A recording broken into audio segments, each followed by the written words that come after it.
Welcome to Three Witches and a Druid podcast, a Canadian podcast about paganism in today's modern society.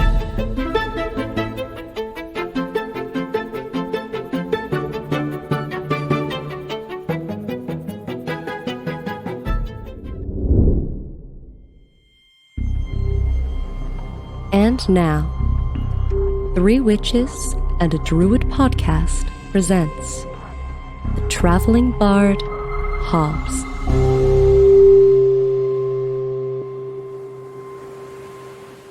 So once upon a time, there was a hunter-fisherman.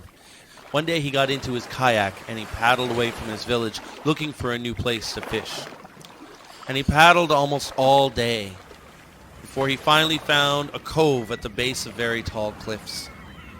And so he went, beached his kayak, he put up his tent, and he got out his fishing rod, and he cast his bone hook into the sea, and he pulled fish after fish after fish out of that water. And the sun was just starting to set in the distance when finally he cast his bone hook into the sea one final time. And the bone hook disappeared beneath the waves, and it fell down through the water until finally it dragged along the seabed.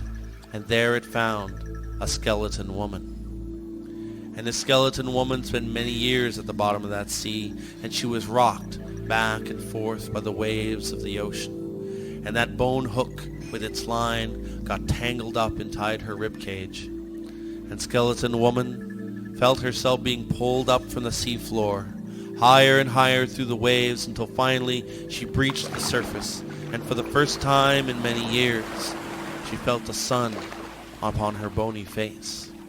And when she turned, all she saw was fear.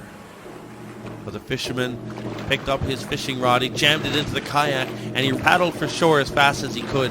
And when he looked behind him, he could see the skeleton woman as she jumped from wave to wave, pursuing him. He made it to the shore, and he picked up his fishing rod, and he ran for the tent as fast as he could. And when he looked over his shoulder, he could see skeleton woman as she jumped from rock to rock, pursuing him. He finally made it to his tent, and he dove inside and he grabbed his fishing knife and he waited. But nothing happened. And when he looked outside of his tent, he could see skeleton woman lying there in the sand with the bone hook and the line all tangled up inside her ribcage, and finally he understood. Very carefully he dragged that body into his tent. Without breaking any of her bones, he undid the bone hook and the line from her ribcage, and he laid her out, legs to legs, arms to arms, so she just looked like she was asleep. And he went over to his nets and he got 2 fish, and he cooked them on the fire. And every once in a while he'd look back at skeleton woman lying there, and he thought how lonely for her to be at the bottom of the sea all those years, and he promised himself he would give her a proper burial in the morning. He brought his fish inside the tent, he consumed 1 fish, and he left a 2nd fish for her by her head. And then he went to sleep. But his dreams were not restful. For that night the fisherman dreamed of a village that made its home at the top of very tall cliffs. And life was good, the people were happy. But one day, the chief's only daughter was accused of a crime she did not commit. And the punishment for that crime was to be thrown from the tops of those very tall cliffs into the ocean below. And later it was revealed that she was not guilty of that crime, and her father died of a broken heart. And slowly that village just disappeared from the tops of those tall cliffs. And this dream was so sad that the fisherman's eyes filled with tears.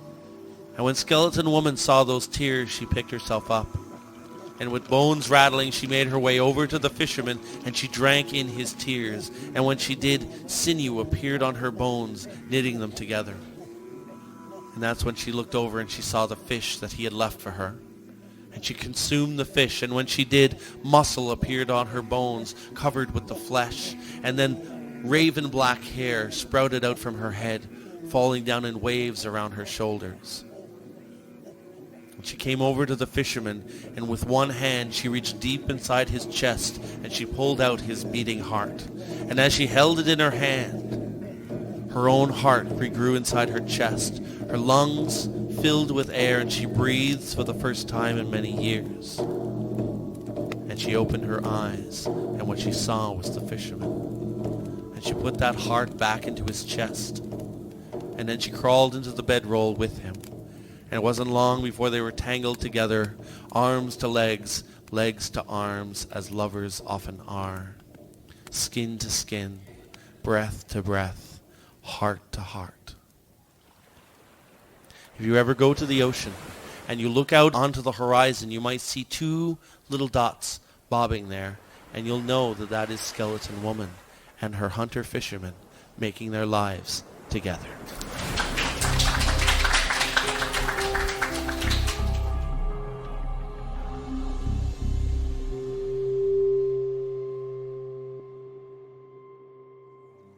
Welcome back, everybody. And here we are once again, sitting around the table outside, enjoying the weather and enjoying talking face to face on Three Witches and a Druid. And this week, our topic is Mabon. I'm Margot. And I'm Maeve. I'm Gwen. And I'm Brian. So this Mabon is essentially the Thanksgiving of pagan traditions. But as we were discussing sort of off the show, I wouldn't say like it's a made-up festival. It's a festival that we celebrate. It's not a festival that has ties to ancient Celtic lore or anything. Well, it is the first day of fall. Yes, it's It's the fall yes. equinox, and the day and night are of equal length. So it is a seasonal marker. Day and night are equal length. But and there then the seems to nights be get this longer. slight obsession, like online and in certain pagan communities, of everything needs to be ancient and old and original and was carved in stone back in the day. That's not know how. what was ancient No. and old and original. We can make educated guesses. Yeah. And I'm sure they did, even back, 50,000 years ago, recognize that the nights were now going to get longer. Right. So it was sort of towards the end of harvest time, and with the exception of your pumpkins and your squashes and some carrots, everything was kind of And in. that's a key point, and you've just brought up, it is the beginning of pumpkin spice season. Pumpkin spice season. It's still margarita season. Let's just Right not now, get ahead yes. of ourselves. We're recording this early, but Mabon is the beginning of pumpkin spice season, which is very important to certain people. I love pumpkin spice anything. Yeah, we just spent a lot of time at, I think it's Bath and Body Works. Karen was going through all the pumpkin candles. There's 8 million pumpkin candles, and not one of them smelled like a pumpkin. I do not like that place. Do you know what? You want some proper pumpkin, just get some pumpkin pie spice. Put it in a burner or on your stove with a little cinnamon. What and are you got the those? good What are those fall smell. candles? Everyone, is it Yankee candles? Oh, the old Yeah. Yankee candles. Oh, I love Yankee candles. Which smell delicious till you light them. I like them lit. A lot of them are good. I find I like the smell of them until they're lit, and then the artificial whatever's in it overwhelms me. Yeah, it was a good joke early on in COVID that a bunch of people were complaining that Yankee candles didn't have a smell anymore. And somebody said, like, if you can't smell a Yankee candle, you got the COVID. You've got COVID. You've got Because COVID. I can smell a Yankee candle like a mile away. Yeah, Yeah, it's- that's right. They do smell great. Truth, I should amend that. They do smell nice when they're burning, but whatever's in them is environmentally unfriendly Oh, yeah, to my no. lungs. But yeah, so it's for Druids, we very much sort of treat it as the Thanksgiving of It is. pagan holidays. Witches are much the same. It's Yeah. kind of a Thanksgiving. Anything with involving food, I'm there. Yeah, just like every other holiday, we have a big feast. Yeah, Well, that's that's great. Where two or more shall gather, there will be food. Our modern pagan credo, right there. Well, isn't there an episode of The Simpsons and Homer, and that this is true? If you're feeding me, it's like Jesus a la Buddha, I love you all. I'll go to anything if you're feeding me. It's just an excuse to make food and then eat it. It is true. I find Mabon is I guess because it's the food thing and the Thanksgiving-y sort of feel, I find it a very comforting holiday. It's the comfort. I don't know. It's a comforting Fall holiday. is fabulous here. Again, Fall is beautiful. it all depends where you are for that fall equinox, but we are very lucky here that while spring is just varying degrees of cold, wet rain, fall is fabulous here, and Yeah. and fall is brings out the best in everybody. Right. Everybody has that Yuletide spirit in the fall. Yeah. In Nova So Scotia. it's- Autumn is the best season in Nova Scotia. There's no doubt of it. It's unfortunate because a lot of people I don't know, like California or Nevada, and where all the seasons are all the same. You can't tell that there's changes. Here, it is a drastic change when fall hits. Yeah. You can tell. Yes. When those leaves start changing and they start falling, there's just that little hint of Christmas in the air. And cold at night. Yeah, but it's not too Biting cold. insect have abated. You're not dealing with the mosquitoes or the black flies or Start to whatever move else. into sweater weather and little hot chocolate sitting on the balcony. No, that to me is that I am not a summer guy. I do not like the heat. Today was awful. Was the worst day of my life. August 12th. Oh no, I hate days like today. You're just so moist and sweaty. It's awful. Do you remember, Margot, one year you were doing the Mabon celebration and we took a walk, I think, around the frog pond, and it was like 30 degrees that day, and you had prepared chili, a vegetarian chili, because we would have this to warm us, and there was cider, and it was hot. Do you remember that? I don't remember, but I don't doubt it. I do remember. It's like, what the heck is this? It's 30 degrees today.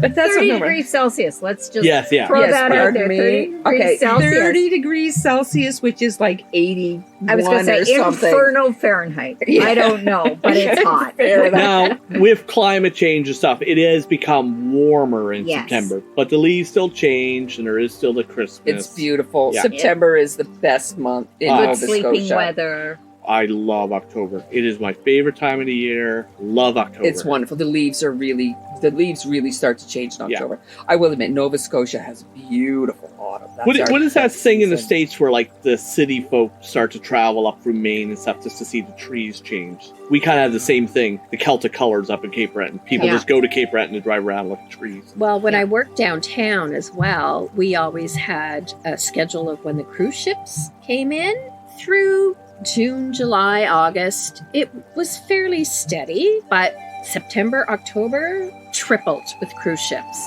because people would come up to go look at the leaves and go on bus tours through Cape Breton, and always a big draw for folks coming up that time of year, for sure. Now, I was in Newfoundland for Thanksgiving one year, and they do not have that red thing there. Where I was on the West Coast, they have a lot of yellow and gold and a bit of orange, but there's something about, we've got a lot of those sugar maples. Yeah. And they turn just It all blood depends what your latitude Yeah. is. So when Dave and I lived in the north, again, yellows, bronzes, the leaves, poplars, aspens, those sorts of things, dark green of the black spruce that they're, and it was striking, but I had grown up in southern Ontario, sugar maples, bright reds and bright oranges.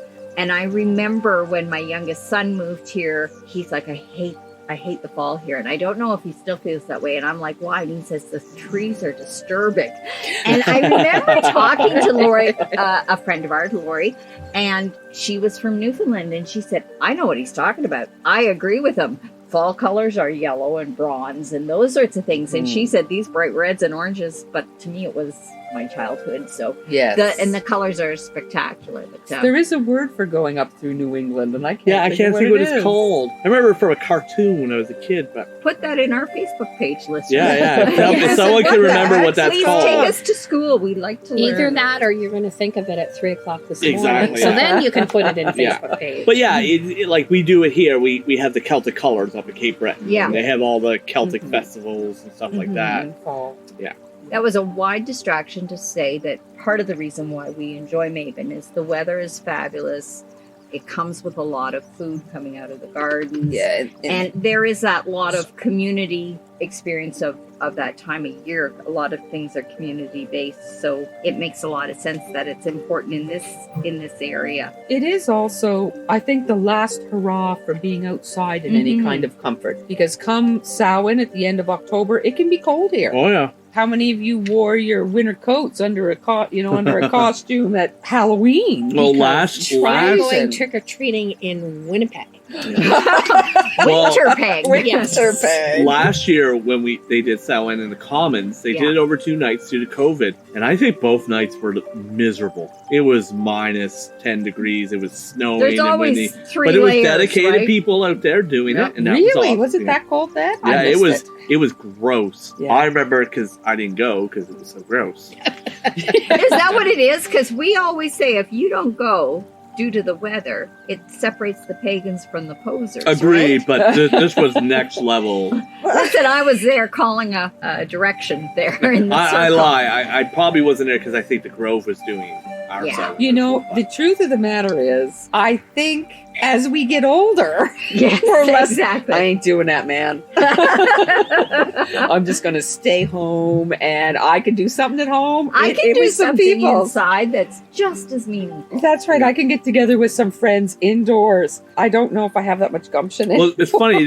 This summer we were looking at like pop-up trailers, and Karen's like, "Are we less pagan if we don't have a tent?" And I'm like, "No, we're just getting older." Yeah, that's right. Like we moved from the air mattress to cots, and now the next evolution is a Well, wait a pop-up minute. tent. Weren't you recently talking about tricked up vans? That's exactly it. That's exactly it. I'm still in my little bitty tent. It's harder and harder to get up off your knees. out of the tent. But no, Mabon, I like Mabon. It's now that we're talking about it, it's because autumn is so wonderful here. And leaves start to change in October. They don't really change much in September, but you know it's coming. Yeah. And autumn is such a wonderful, wonderful season here in Nova Scotia. And I think that's why I have that real comforting, wonderful, get that pumpkin spice.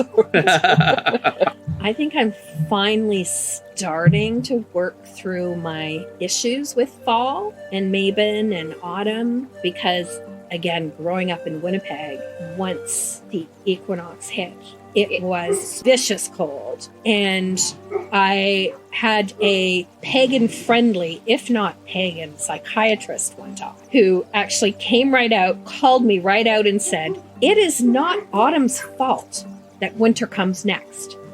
You are not allowed to hate autumn just because you know it means winter's coming." And I'm like, I've done that my whole life, and I think I need to let that go. but you know, I'm surprised winter. I mean, yes, it's dark, much darker. Right. But you're someone who's almost never cold, though, Margot. I'm surprised It's not winter. the cold. It's not It's the the cold. dark. It's The dark. the dark. It's the not being able to walk or drive. And not that I can walk anywhere right now, anyways, with my whole messed up knee situation. But it's the not being mobile. I think that's part of it. A huge part of my identity is my independence and my ability to just go wherever I want, whenever I want. And come winter, come the dark. Maybe it's because, I mean, winters in Nova Scotia have been cold, and they've been, except for the winter 2015, and 2014 wasn't great either, but we've been the last 10, 15 years. It's not as snowy as it used to be when we were kids. No. It's not nearly as snowy, but our winters, though cold, we were outside all winter as kids. Yeah. You guys probably, it was like minus 45 and you couldn't be outside all winter. It was dangerous in Yeah. Winnipeg. Yeah, I had again, totally unrelated story.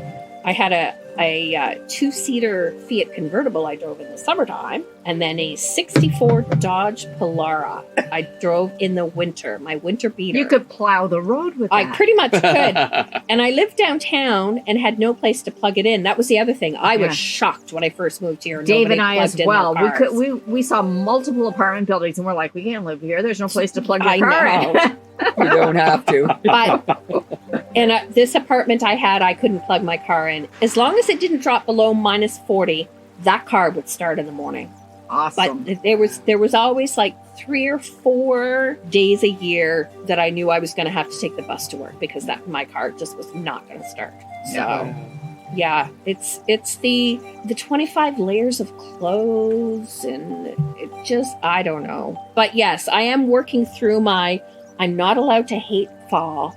In more traditional senses, it would be because if you look at the wheel of the year and where the sun is, it's like when I describe it to people, it's, you know, the sun god is in his senior citizen years. Mm-hmm. So it's almost to me when I first many years ago was, you know, figuring out the wheel of the year, it's like that whole, the sun is calmer somehow. You know, it's not that furious sexual height at May Day and your full strength and, you know, arrogance at summer solstice. I find Mabon is calm, but really something about it to me. I guess I've got it ingrained in my head, that whole senior citizen idea, and they're calm and it's wise. So and you're getting ready for winter. Unlike the spring equinox, where we have roughly the same amount of balance of light and dark, and that's what everybody talks about. It's not exact, but it's roughly true. How would you use that magically, that fall equinox solar energy? I think it starts to be, before you get into the, you know, to our Day of the Dead with Samhain, it is a bit introspective. It's like looking at what has gone on and what has happened. You're coming more towards the end of your year. You know what I mean? It's kind of thinking about, well, this has happened and this has happened. It also makes you think, heck, I didn't do that in the summer when I was supposed to a bit. A retrospective. Yes, a retrospective. I find it is the beginning of magically, what have I learned? What do I want to keep? What do I want to let go of? And what do I suppose want to delve even more deeply into to eliminate? Maybe it's Samhain. A Samhain to me is a real cut ties. Mabon is more introspective, where it's the, you know, the end and then the beginning. Right. It's Samhain and the dead and all of that. Where Mabon is, well, let's just, you know, reflect on things for me. And of course, there's all kinds of great food. And fall, I find fall very relaxing. Winter, it's like, oh my gosh, it's so cold. You know, everything's snow and is the driveway shoveled. And spring is just wet and cold and miserable. We don't really have no spring here. No, it's just the rainy season. It's late winter, and then one day it's summer here. Yeah. And summer, like, it can be hot. And, I mean, it's great, but because I think it's just fall's my favorite season. So I find that's a time where you just, I get very introspective. No, that's a really good way to look at it. I don't think I thought of it that way. Introspective. It is. It's kind of like clean up your garden. Get all the last of, oh gosh, pull those last carrots out, get all the fertilizer down, get ready for winter. It's that introspective, it's like you're hunkering down. You're preparing. Ready. You're preparing, because by November it can be snowing. Yeah. Or in typical Nova Scotia November fashion, it's raining and blowing half a hurricane. I was going to say hurricane. Yeah. So here in September, it's hurricane season. Well, yeah, September, October, but in November, it can just blow and blow and blow and rain. Believe it or not, my least favorite months are November and April. No, I get that. November can just be... It's a great poem by Thomas Hood, and I won't be able to say it exactly. It's fairly short, and it's like, no sun, no cheer, no this, no that, November. And I'm like, I'm with you, buddy. I don't get it. It's true, because once December comes, it's Yule season, and maybe it's going to snow, and on, but November's just dreary. Anyway, but no, I do like Mabon. Mabon is just introspective and getting ready, and have you got everything down? And oh gosh, maybe you got to get that put away and this put away, and it's sort of a preparation. I'm thinking ahead. If we're looking festival wise, this could be your busy season actively, because Samhain, there's lots of things. You mentioned, you know, cutting things off and that sort of thing. In medieval times, that was the settling of debts and stuff at that time period.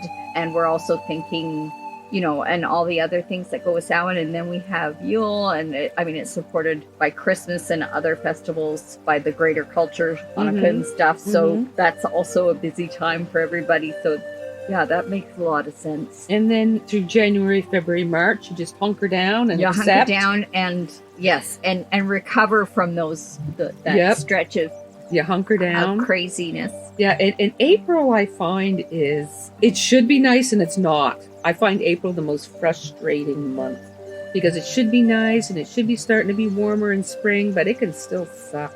I can't think of anything that's ever happened in November or April that I've been like, yeah, it was a good time. Now I say that, but my wife's birthday is in November, so I shouldn't say that too loudly. But her birthday is really early November, and we always had like a Halloween party for her birthday. Yes, so I always associate that more of an October thing, but her actual birthday's Yeah. in November. No, November is just so. Truthfully, September it gets a little cooler. Can still be really warm in the day, in the in the 20s, meaning 20 Celsius. Yeah. Or on that crazy day, it might be 30 Yeah. or something. I remember one year, my kids going to school was the hottest day of the year.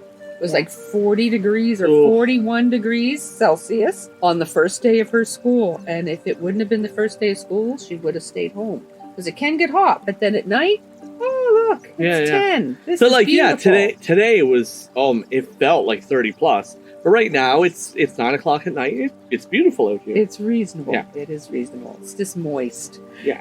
Yeah, it was a very muggy That's day. good for our complexion. Yeah. It Let's is perfect. think of that. It's true. Those of us who live by the ocean where it can be foggy and it's not dry, our complexions are better than Yeah. if you live, somewhere where If you really happily dry. live in Santa Fe and have all the beautiful weather year round that you do, we have better complexions. We have to focus on. Positives, yes. We have to focus on the positive as opposed to look, the Labrador current's going to overtake the Florida current. And now it's just going to suck. So to get back to what we had discussed, Gwen had mentioned it, and if you want to finish up what you were saying. Yes, and that's something that Brian's mentioned as well. The relatively newness of sort of celebrations. Not that the fall equinox wasn't marked. We know it was marked by, people in the South America, Central America area, and everywhere. Anything that exists, we've seen stone circles, or when you look at astrotheology and stuff, you can see that there's been markings of the fall equinox, but we don't know how. When they finally arrived on 8 Sabbats, the Wiccans, there were 3 that didn't have names. An American author, among other things, Aidan Kelly, was the one that coined the term Mabon. And he, and often year round, I would say, annually, the Sangria is getting to me, apparently. We're recording this the same time as we recorded the previous episode. Yeah, now that's we right. finished the Sangria. And now we finished the Sangria, and I am not quite so erudite. So there were 3 that actually didn't have names and didn't have, Astara would be an easy pull. But anyway, he was the one who coined the names for Letha, Mabon, and Astara, and they were picked up by, is it the Green Egg? I'm trying to remember that the periodical. Green Egg, yes. I think it was picked up by Yeah. the Green Egg and used as names for those particular festivals, those particular Sabbats, and then it just spread from there. So they're new names for times of years that were marked, but we're not entirely sure how. Like I say, annually, people, will write and complain about why is it named this? It has nothing to do with this Welsh character, perhaps mythologized real person, who knows. But he has very good reasons for why he chose the names he did for these Sabbats. And if you go to pathos.com and look up Aidan Kelly, he's got We can link the blog he's got a post. whole article on why he chose those names and describes his reasoning. And it works. Like, sometimes people get hung up on very silly things, I think. Yeah. And instead of exploring, how can I derive meaning from this festival or this time of year or this mythological character? How can I find something in this story? Right. Well, there's often a misconception that paganism is not this ancient lore-based religion. It's a new movement. It's a new idea. It's a new concept that we're attempting. Recreation isn't the right word, but like we're basing a lot of incorporate a lot of the older teachings. But a lot of the ideas and concepts are new. Yeah. And as we move through the years, we've realized what works and what doesn't work, and that's okay. And the solstices and the equinoxes were always, acknowledged and everything. But what we do now with it all may not have happened that way. Exactly. But we do a lot of things that would not be recognizable 1,000 or 5,000 years ago, and that's okay too. So we're neo-pagans. We need to make it work for us here and today. So you can read a lot, and you can see things in popular culture and social media and stuff.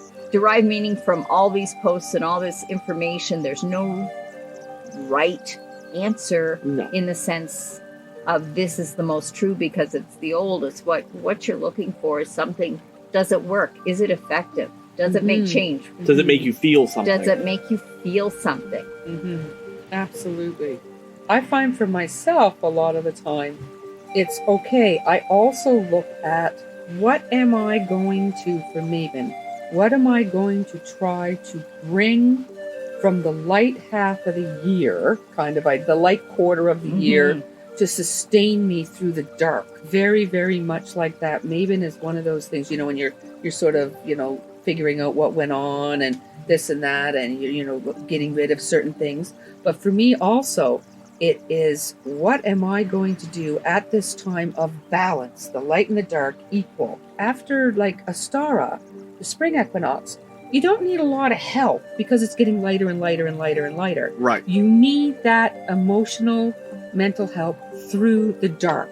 What am I going to bring? What will help me bring balance? And I've actually, on the Witching Hour, talked about stones and crystals and herbs and things and experiences and things. What have I learned in the past however time that is going to help sustain me through the dark time of the year? Because a lot of people do get depressed or fall into despair. I never was bothered by winter myself. I get annoyed at having to put on boots in this endless slush. Yeah. But I'm a January baby, and that there's this theory that people born in the winter are not as affected by winter.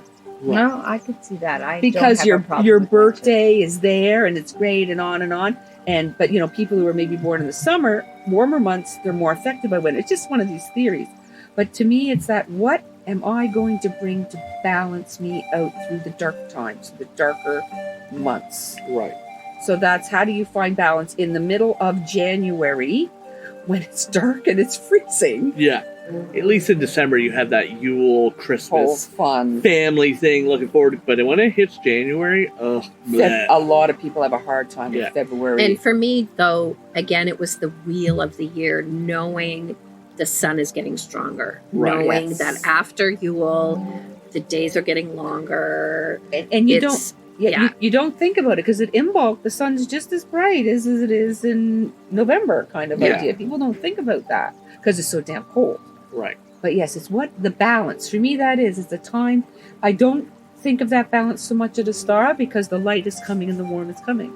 But at Mabon, it's like, what am I going to use to keep balanced and keep that up through the cold and the dark? Right. That's for me. All right, then. Well, thank you very much, everyone, for listening. We would like to mention our Patreon. What did you call it there? Cauldron Club. Cauldron Club. That's it. I'd like to mention our Patreon people, and they are. I want to thank Lore, Kay, Linda, and Jennifer for your support. We greatly appreciate it. If you have a spare coin, feel free to toss it our way. Our funds go towards our lovely editor, Krista. So any support is greatly appreciated. That's right. So we can buy her coffee. Yeah, buy her one coffee. So there we go. Well, look, thank you very much, everyone. And certainly you can contact us through our Facebook page, 3 Witches and a Druid. And we're always open to questions, comments, suggestions. We are going to be looking for suggestions for shows. And certainly, give us the thumbs up or the 5 stars, whatever it may be. Also, coming up in September on Friday evenings, I'm going to be going back on live on the Witching Hour Sun and Sea. And it's on Friday evenings at 7 o'clock Atlantic time, which would be 6 o'clock Eastern Standard Time for those of you who live elsewhere. And one week it is the Witching Hour Earth and Sky, and the other week, the alternate week, it is the Witching Hour Sun and Sea. And you can listen to that on ckdu.ca. So I'll be looking forward to talking with you then. So until next time, everybody, merry meet, merry part, and merry meet again. Blessed be. This has been 3 Witches and a Druid podcast. Thanks for listening.